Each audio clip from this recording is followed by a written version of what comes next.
Okay, go ahead, Peter. Yes, So you want me to introduce Ivan, yes? yes, please. Okay, so Ivan, with a very difficult Ukrainian surname Primachenko, you don't even try to pronounce it, just Ivan. Okay, He is a native Ukrainian. He normally lives in Kiev, but currently he is in one of Western Ukraine cities because obviously Kiev is not safe anymore. And Ivan, he is an entrepreneur in so-called ed tech sphere. He is a founder and a CEO of a company, Prometheus, who is the easiest way to be understood as a Ukrainian version of Coursera. It's sort of our local Coursera where Ivan is publishing different very interesting courses, and Ukrainian audience can subscribe for them, learn them, pass some exams and so on.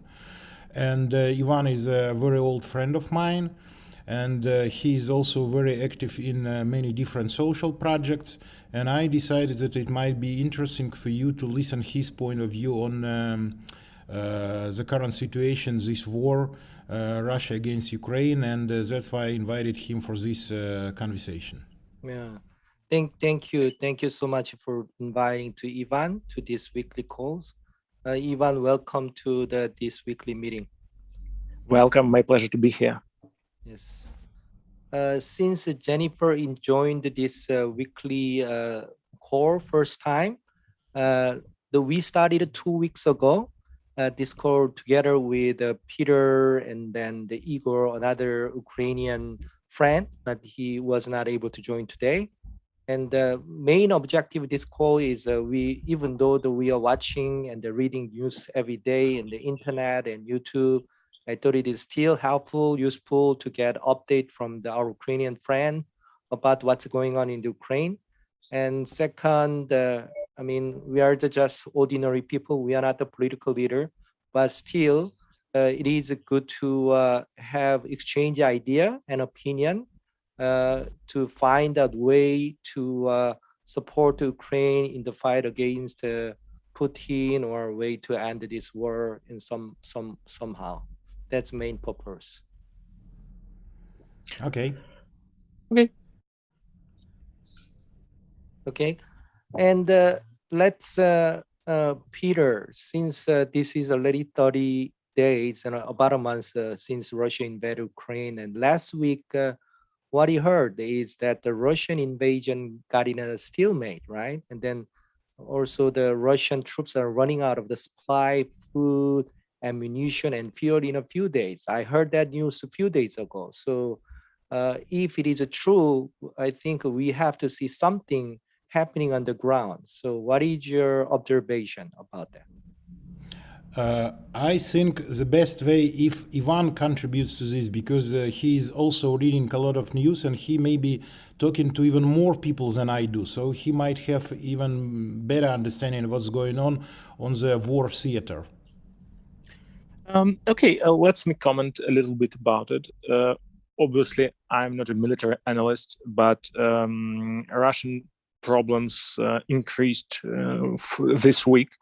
Obviously, Ukrainian forces was able to start successful counter offense in northwest and northeast from Kiev, and there's a rumor, there's a talk right now that Russian forces in northwest from Kiev can be partially surrounded.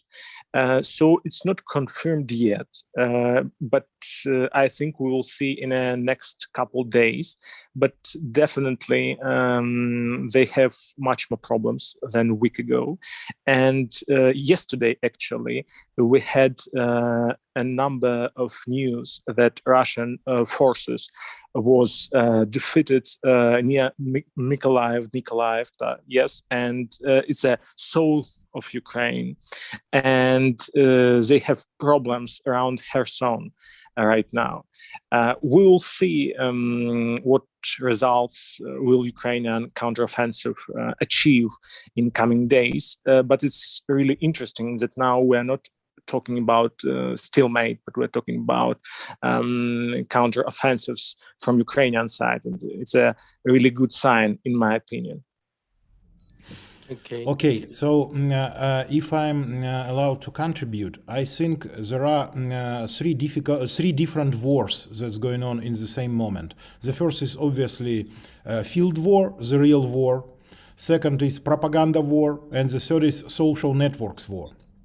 There are three difficult types, and in the real war,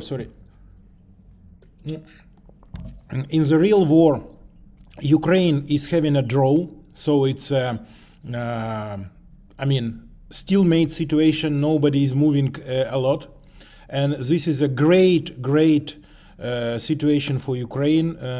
It's fantastic that Ukraine achieved this draw with a much bigger country with much overwhelming army.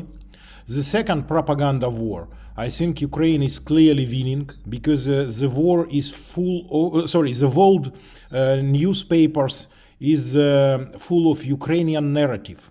So nobody is passing along the Russian narrative, which means that Ukrainian propaganda is working very well. And social networks war. I think Ukrainian is also doing very well. And here we are participating in this third type of war.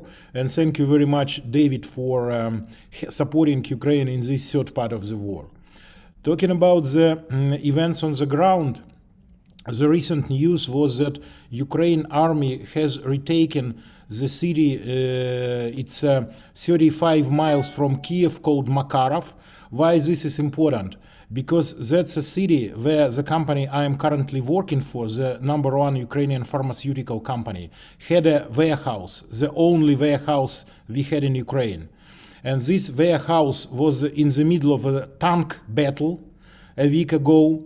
And this warehouse was completely destroyed, completely. It was a huge fire because some tank, we don't know which army tank, hit the warehouse, and the company lost around 50 million euros in medical supplies, which of course is quite a tragic event for Ukraine because company was going to distribute it to Ukrainian society and army, and now we only have the remains of this warehouse, everything, I mean, everything gone to hell.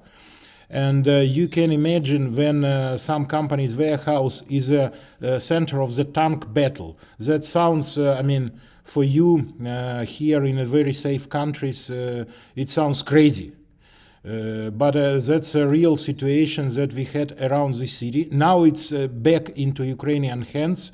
And military analysts in Times London newspaper writing that it's a strategic city for this war. I don't understand why, because I'm also, like Ivan, not a military analyst.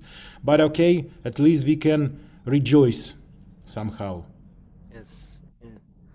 As I said before, I know all the fact about the military force of Russia, which is much bigger and powerful than Ukraine. But I'm amazed by the spirit of Ukrainian people to fight against the Russian invasion, because in terms of firepower, number, actually, nobody think that you can deal with the situation this way.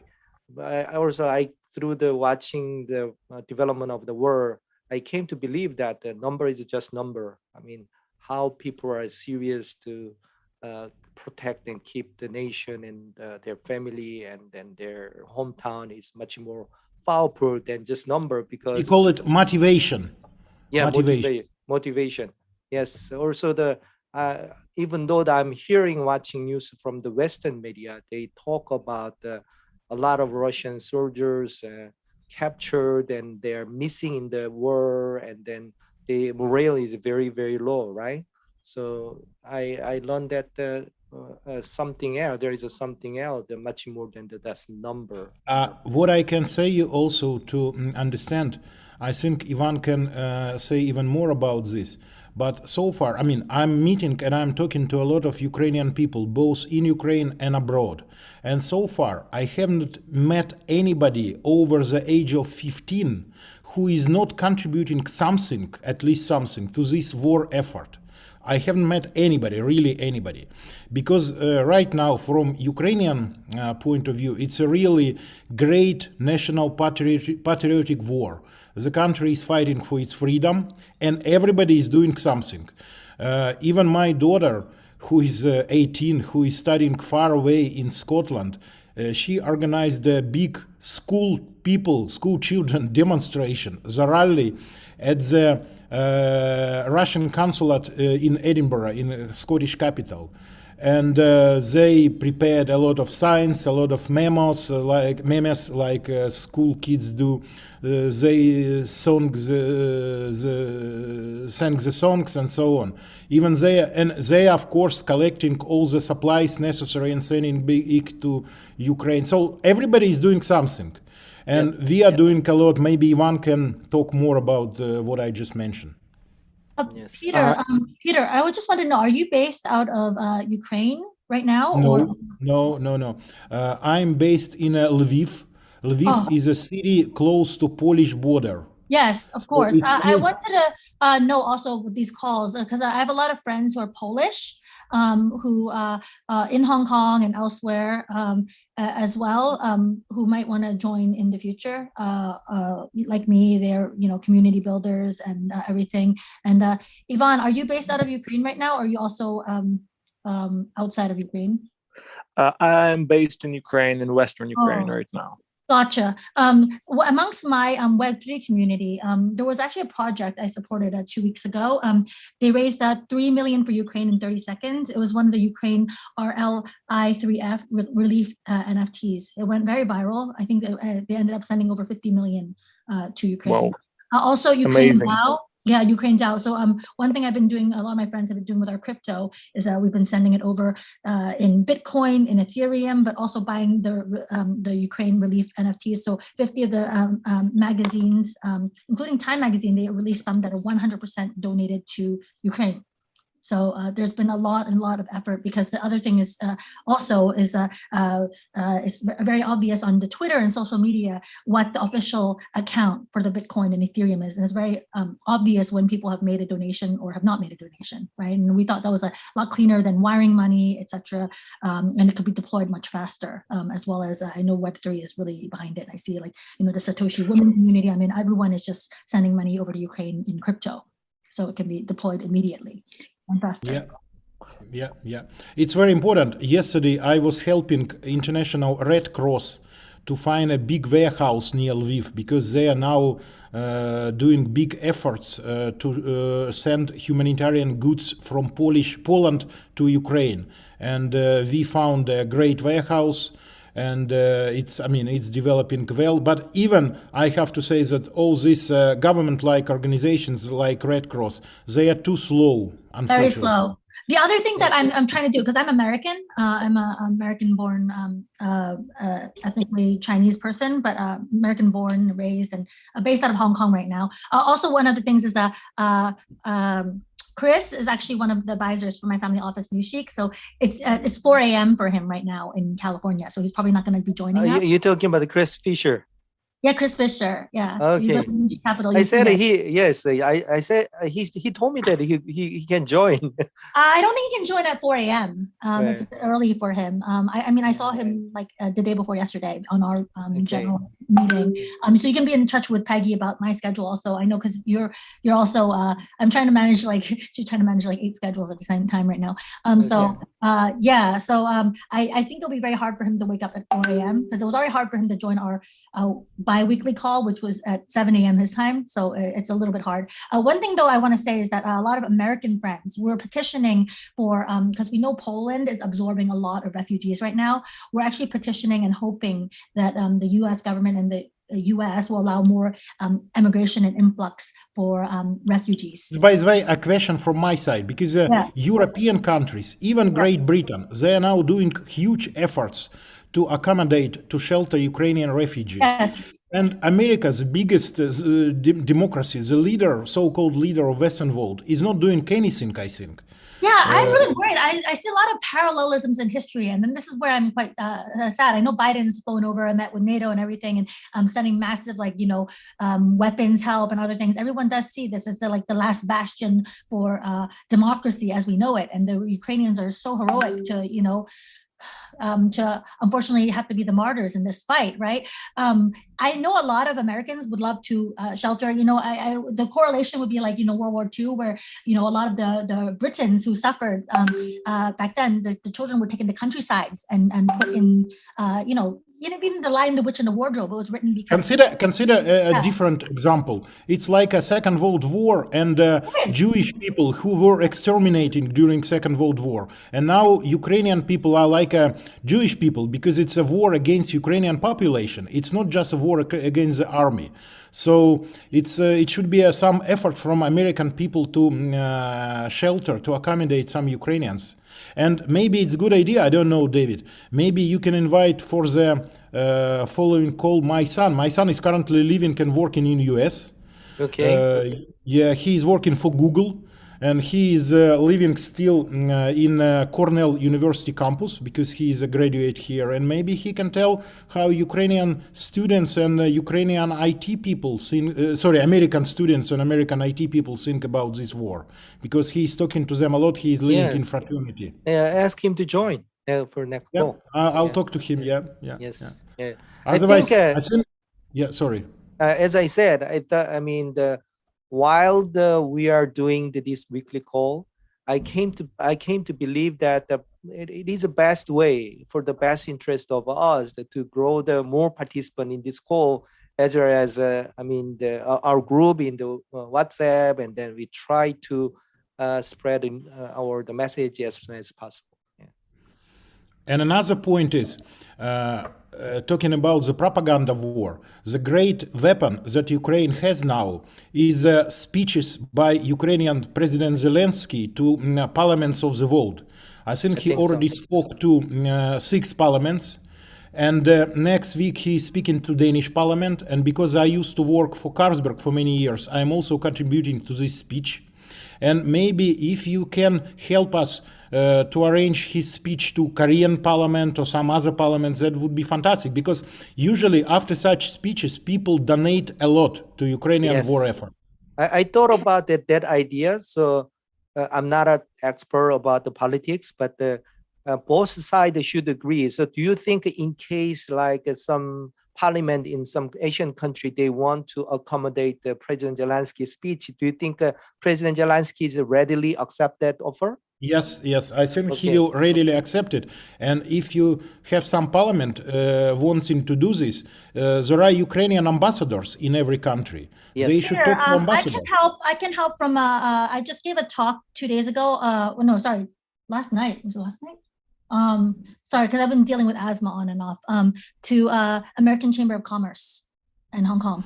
So I'm not sure. I'm not sure how Hong Kong will accept whether they accept President Zelensky's speech, because we have this Chinese situation, which is still I get it. But American Chamber of Commerce in Hong Kong, which is run by Americans, and I'm an American. I'm not a Hong Kong citizen. I hold an American passport. My children hold Canadian and American passports. I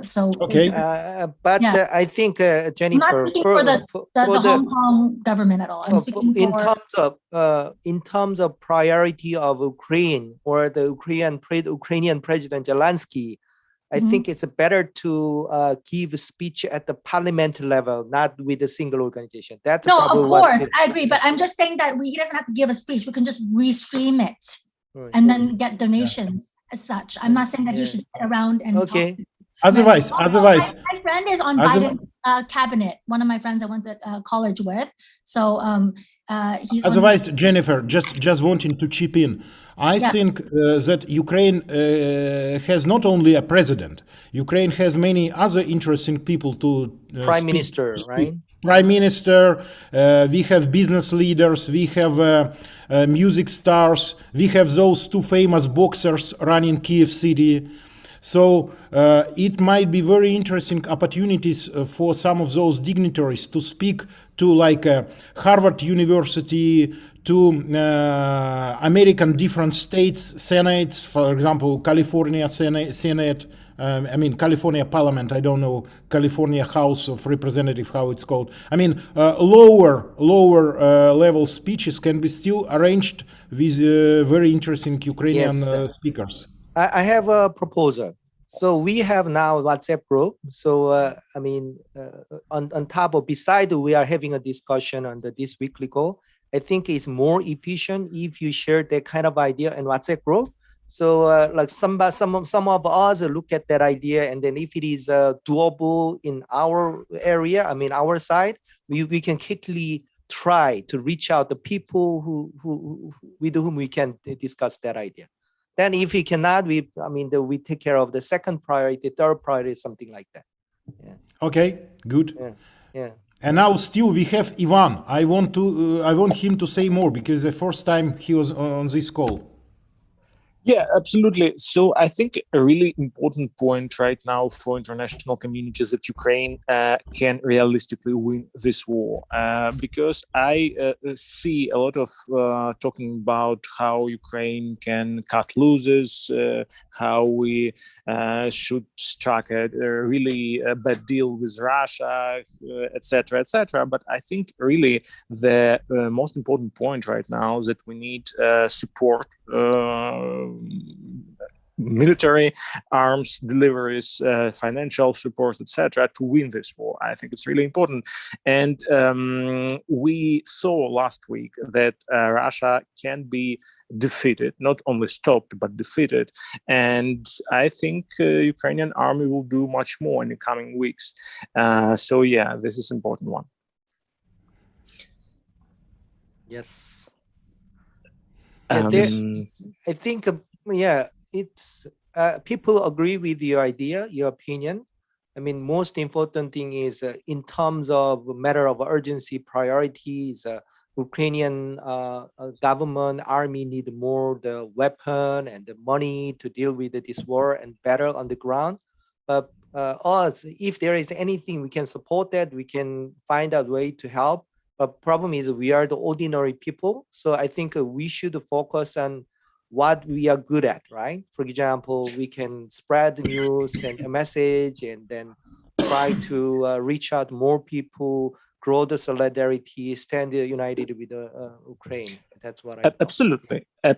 And just a few points about it. I think first of all, it would be great if people from abroad will donate to local Ukrainian foundations, and even official account of National Bank of Ukraine. There are two accounts actually for military efforts and for humanitarian efforts, and for foundations like Back and Alive. It's largest Ukrainian private foundations that help Ukrainian army and defend efforts. They are much more quicker and efficient than large international foundations like Red Cross, because Red Cross obviously is a good organization, but they're quite bureaucratic one.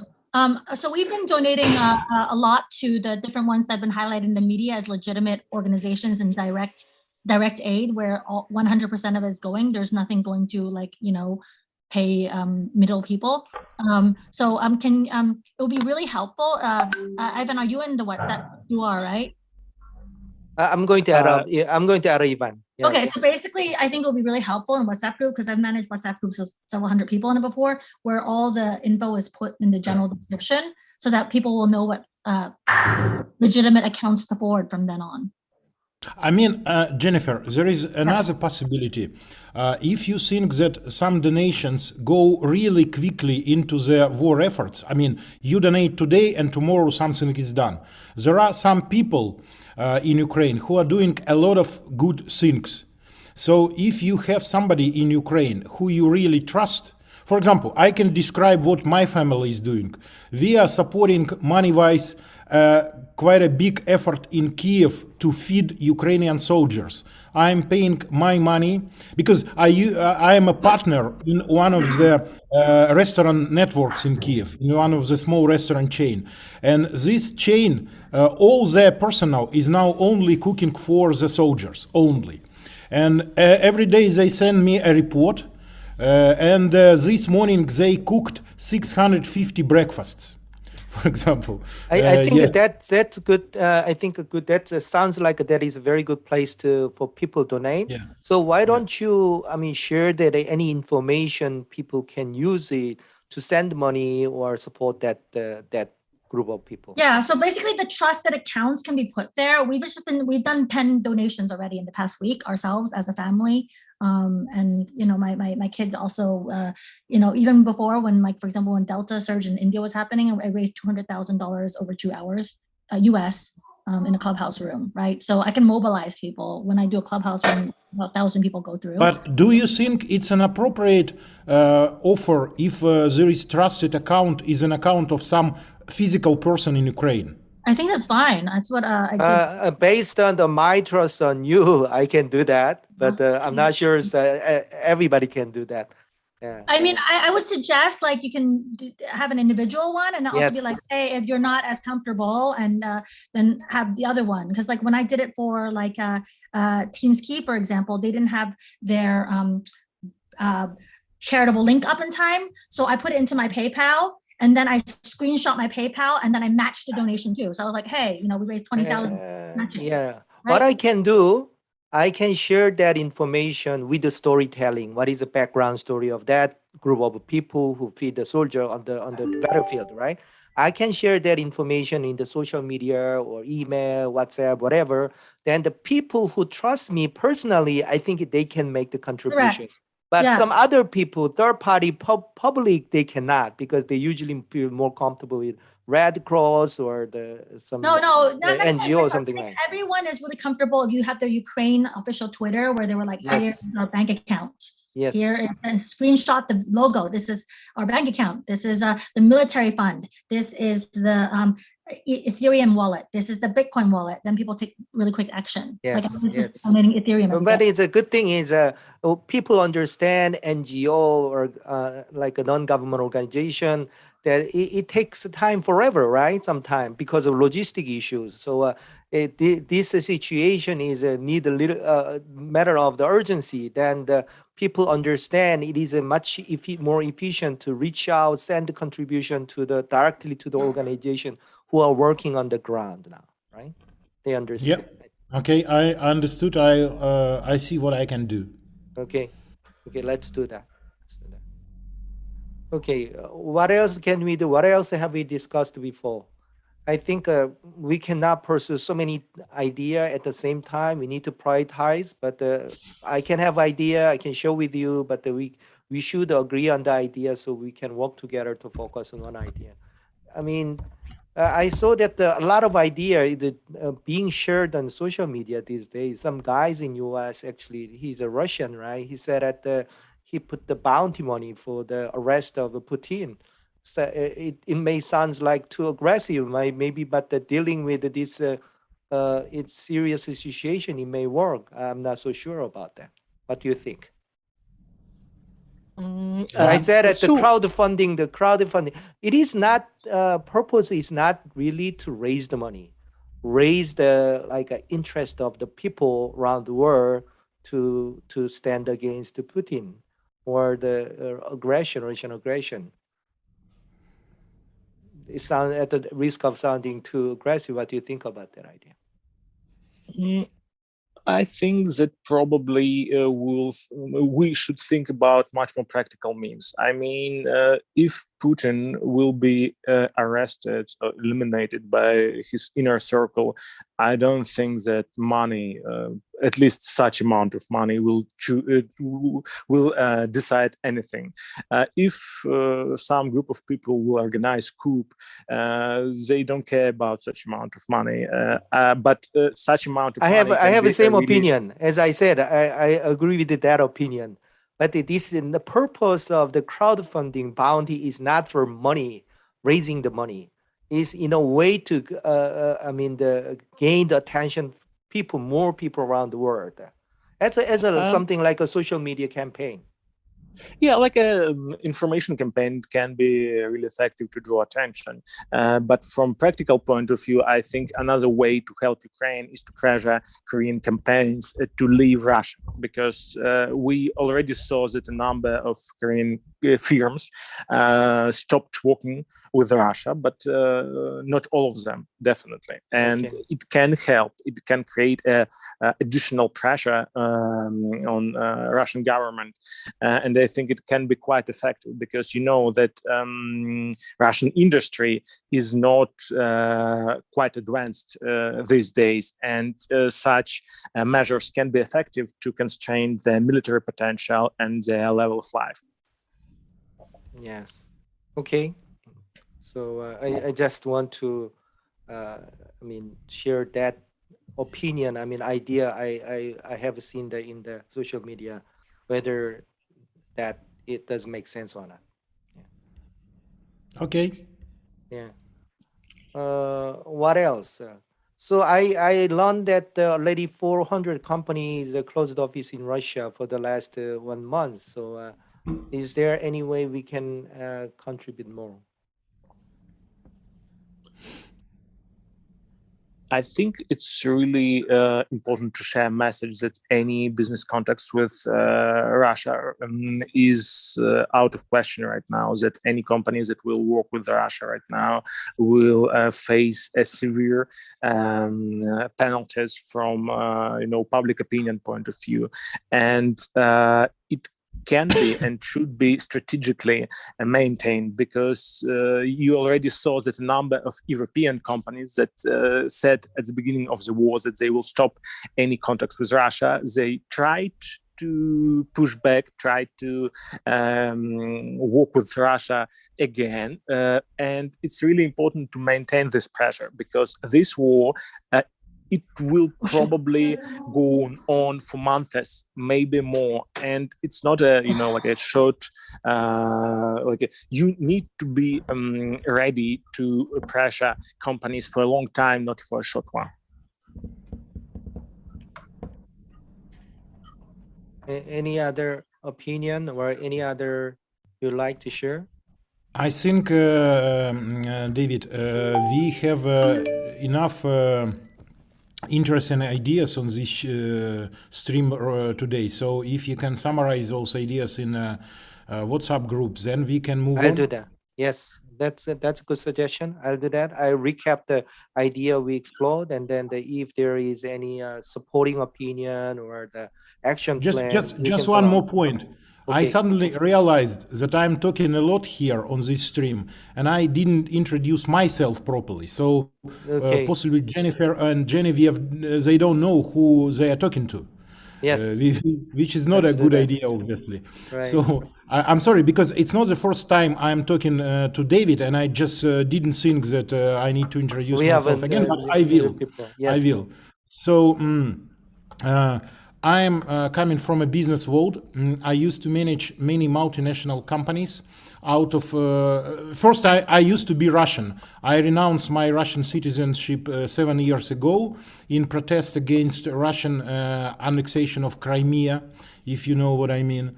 And my family did the same. And I used to manage multinational companies in Russia and in Ukraine and in post-Soviet world.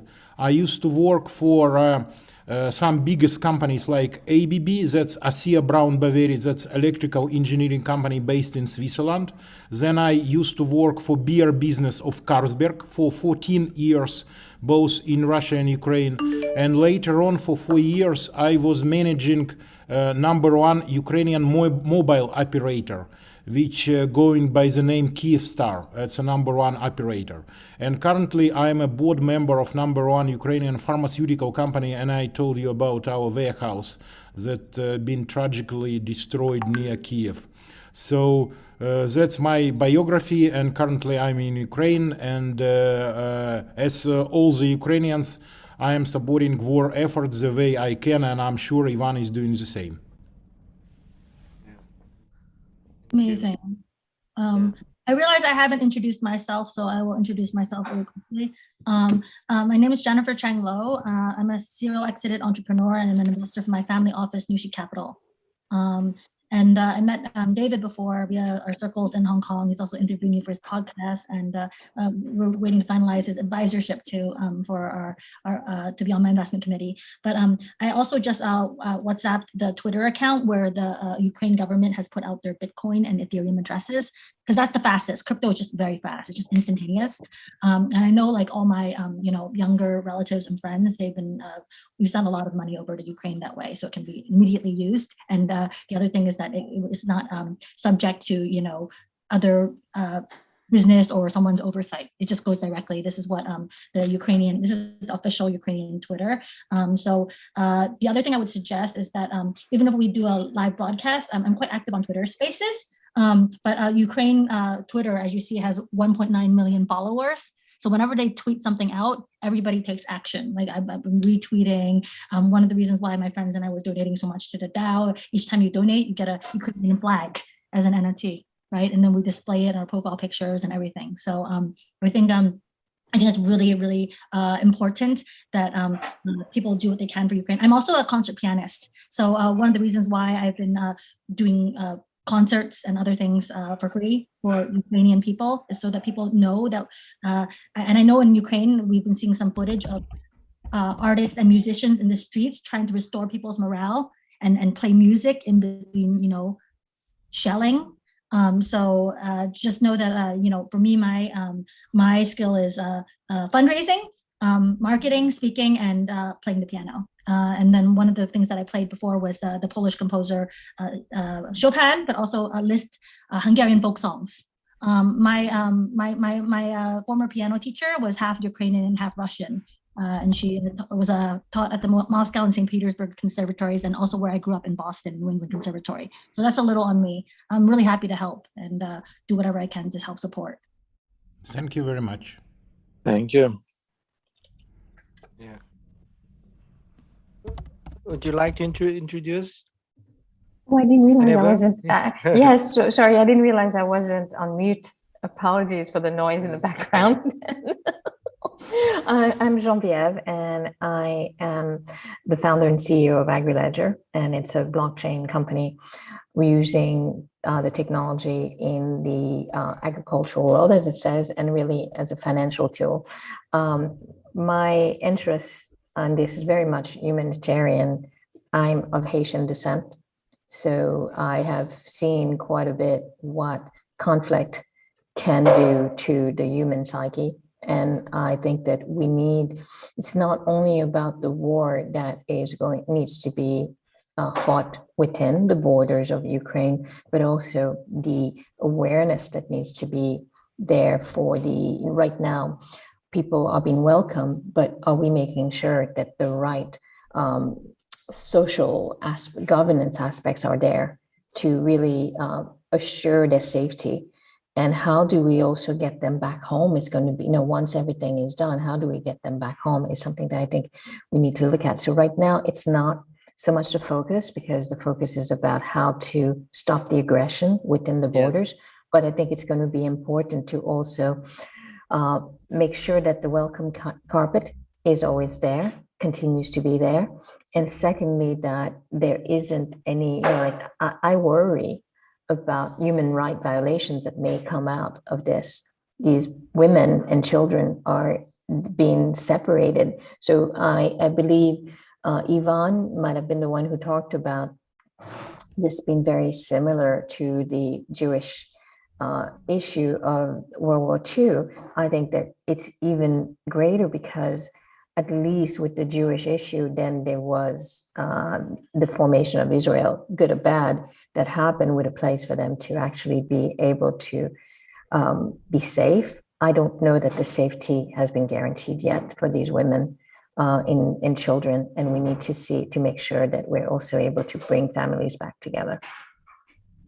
I think what you just highlighted just now, Jean, about the women and children is, so I'm the granddaughter of refugees, basically. My grandparents barely survived World War II. a lot of the women like happening now in Ukraine were like gang raped and killed and everything. And I think, you know, we need to really focus on the fact that I know like logistically everything is a nightmare on the ground, but like I hear these horror stories and I'm seeing these reports and it's absolutely disgusting what the genocide that is happening there, the war crimes that are happening there. And I think, you know, it can't be like glossed over in any respect. So that's one reason why I also want to find a way to like, you know, when you see the images of those like the poor women giving birth already under such horrible circumstances, but having to like give birth and like be bombed out in like you know, maternity hospitals, it just makes me, you know, I mean, it just makes me, I'm so sorry. Like I think that to like push target more aid to like the women and children, as well as to the people on the front lines. So for me, I'm going to take it a different way also. So that's horrible and just unimaginable. But I worry, let's say in a place like the UK, which is saying to UK residents, I'm going to pay you $350 to accept the family. Okay, great. $350 is barely enough. What does that actually entail? What are, you know, are they also providing to that family food subsidies? Because you need that. $350 in somebody's house, it's just a room. I then worry about what is that going to do from a social aspect? Are we creating indentured slavery possibilities? And as you talk about also, are we also allowing for these women to be and children to be taken advantage of, not only from their work, but is there an emotional or sexual opportunity that we're giving? Because I don't hear how those people are being vetted. Are you putting people in from one hell to another? And those are social, economic realities that are not being looked at. And I don't know that I can do much myself about the war, except maybe give money. But I also want to make awareness that we ask those questions and we don't create a new hell away from home for some of these people, and that we make our governments very much accountable for their safety, not only their safe passage, but their safety into that new world, and also create the opportunity for them to go back home once peace has been restored. Just a question. I understood that you are based in the UK, correct? Well, right now I'm in the Dominican Republic. I'm one of what you. She's flying, continue to fly here and there around the world. I say I'm a glomad. My home is in Jersey, in the Channel Islands. I was born in Haiti, grew up and went to university in the US. I've been in the UK for about 10 years. And there's very few countries left that I haven't had the pleasure of visiting. I mean, right. The reason I was asking, because I'm currently looking for places in UK for families of my former employees in this mobile operator. I can arrange for that. So you know, I'm on the group. Let's talk and let me put it out into. I'm in many groups in the UK which are very crypto oriented and women oriented. I might have one already for you. The head of one of the groups I belong to has a big house. Maybe she'll be able to support. Maybe you can directly connect me to the leaders of those groups, and then I will send a short description of the family and the photos, and maybe they will be able to provide it. Okay, so that's fine. I just thought that I would actually put it in the group also. Well, okay, I'll as you say, you. then I will. Why don't we talk offline about that, and I will be more than happy to connect you and also to help support this. All right, very good. Thank you very much. Very good. Okay, is there anything you want to talk about? Have we covered most of the things we want to talk about today? I think we touched most of the topics that we needed to discuss, and I think it's a good discussion. And thank you, David, for arranging it. Yeah. So thank you. One thing that I didn't. So I think that maybe at the end we just brought in looking. There's a couple of things that are needed. Is shelter. as Peter spoke about. Mhm. And also we need to have employment Yes. and meaningful employment. So I am much more practical. I'm not, obviously the soldiers and everybody else needs help, but maybe we should look at also the social aspect of what's needed for individual wants to hit. Because as I said to you, the UK is giving 350. I haven't heard that they're giving benefits in terms of beside the housing. Are they giving them food? 350 for food in the UK, you'll starve. That's not even a week and a half of food for a family. So maybe we should look at the effort of really, as Peter has asked me, connecting people to location, housing. Like somebody may have a home which is empty and allow that to be used by that individual. And then where we spend money, instead of just sending to the war effort, maybe some of us will feel much better sending to support those people to really Seeing add to what how your money really work yeah, in a close proximity to your home country. yes, exactly. Okay. All right, then I will connect to you offline in WhatsApp. Thank you very much for this offer, You're welcome. and we will discuss it. Let me say one more thing. So today's I found that the technology way to redistribute this live stream. So Jennifer and Jennifer did that for this time. So I think that this is a very good idea. If you link that the live stream, you can multiply the live stream broadcaster 1 to 10 or 100,000, something like that. So next time we can add more. Also, Jennifer, if you have anyone, yes, go ahead. Oh, okay, because I have 100,000 followers across my social media, so Yes. I can really amplify. Yes. Right, quite a bit. On just on Clubhouse, I have nearing 50,000 followers now. Yes, you are the influencer, international business influencer. Little bit. My friend said that. So let's use that power to amplify, grow this, network to reach out more people. So get the more support toward the Ukraine. Yeah. You were saying about if we know other people. Say that again, please. You said something about if we know other people, and then I think we. Okay, I said yeah. if you know anyone who want to join this weekly call and then help to spread our messages, please feel free to invite. That's what I want to say. Yeah, if this for everybody. Everybody, you know someone to introduce, invite to this call. It's very helpful. So David, I wanted to say thank you also for bringing back Jennifer and I. I think we saw each other 3 years ago in 2019, March 2019. I met you once in the past. So it's very nice to see, and also see some other couple other familiar peoples in the WhatsApp group. Yes. I'm gonna actually. You know the Anson, the Anson, the Chris. So. Yeah. I'm calling your. I think I'm gonna leave with one of my other numbers though, because Anson and Chris don't have my other private number, and I just use one for public. Okay. Yeah, because I think everyone is messaging me now on it. Okay. Okay. Thank you. All right. Okay. Thank you very much. Thank you very much. See you next week. Bye-bye. See you next week. Bye bye.